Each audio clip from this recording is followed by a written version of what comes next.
In 1945, on the slopes of Meon Hill, an event took place which brought witchcraft into the national dailies. A particularly gruesome murder was committed, which soon became known as the Witchcraft murder. A hedge cutter in his 70s, his name was Charles Walton, was murdered on the 14th of February, St. Valentine's Day.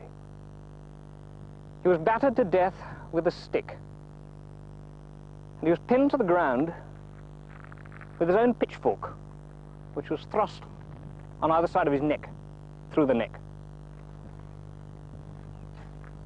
A sign of the cross was cut on his chest with his own billhook.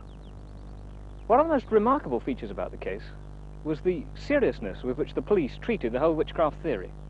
No less a person than Fabian of the Yard was called in to investigate it, and the police soon turned up some very curious pieces of local information.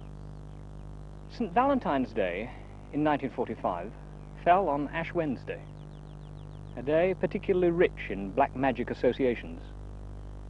It was the day when the Druids were reported to have made sacrifice to the earth. They killed their victim with a knife and allowed his blood to drain away, to replenish the fertility of the soil.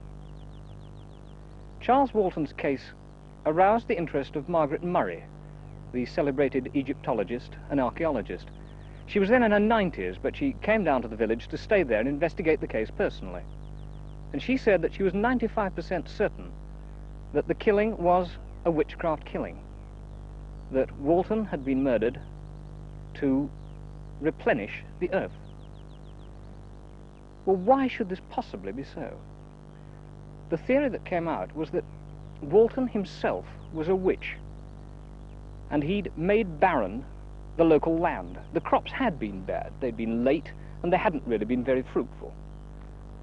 He is said to have tied a toy plough to the leg of a pet toad and sent it scurrying across the local fields.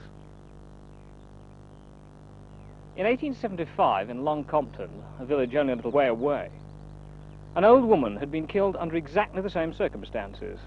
A pitchfork had been thrust into her throat, and the young man who did the crime confessed later in court that he had done it to rid the village of witchcraft.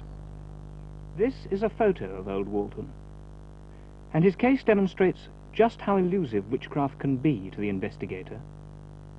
With me now is the person who knew him most and best, his niece, Mrs. Good.